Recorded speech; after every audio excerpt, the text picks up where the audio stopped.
Incentivi per l'internazionalizzazione delle PMI del Veneto.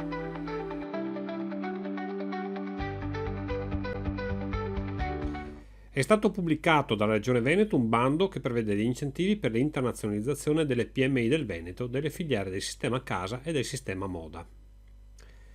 I beneficiari di questa norma sono le PMI e i professionisti del settore casa e moda della Regione Veneto, come identificati dai codici Ateco che sono indicati specificatamente nel bando. L'agevolazione consiste per la fase 1 in servizi erogati da Veneto Innovazione a titolo gratuito fino a un valore massimo di 21.965 euro, quindi sostanzialmente la copertura del 100%.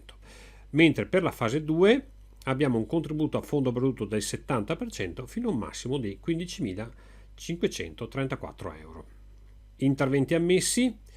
Per la fase 1, in cui il beneficio alle imprese consiste sostanzialmente nell'erogazione di servizi gratuiti, per ciascuna delle filiere beneficiarie è prevista l'implementazione di un piano delle attività i cui contenuti saranno articolati come di seguito descritti: un assessment individuale del grado di maturità internazionale dell'azienda, seminari formativi online, moduli formativi, partecipazione congiunta a fiere ed eventi internazionali e partecipazione a missioni, definizione individuale di una strategia di internazionalizzazione. Fase 2, che consiste nell'attivazione di interventi di supporto agli investimenti in materia di internazionalizzazione effettuati da parte delle imprese che avranno concluso positivamente le attività di cui è la fase 1 mediante contributi a fondo perduto.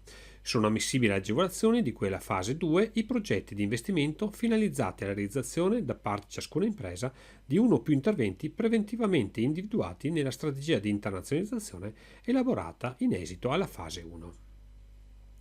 Sono ammissibili le spese relative ai beni immateriali e servizi rientranti nelle seguenti categorie: consulenze specialistiche nel limite massimo di 4.000 euro, spese per consulenze e servizi finalizzati all'ottenimento di certificazioni, registrazione all'estero di marchi, licenze e know-how esclusivi, disegni e modelli di utilità, siti web e sistemi di e-commerce, promozione e commercializzazione su mercati esteri, spese per la partecipazione a fiere di rilievo internazionale, showroom all'estero, spese di incoming dei soggetti esteri, spese generali.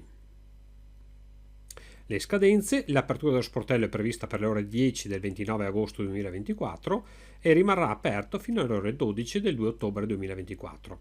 Si tratta di un bando a graduatoria di merito, quindi la scadenza da considerare è l'ultima che avevamo detto, quindi quella del 2 ottobre, e la graduatoria sarà effettuata mediante dei punteggi attribuiti alle singole aziende.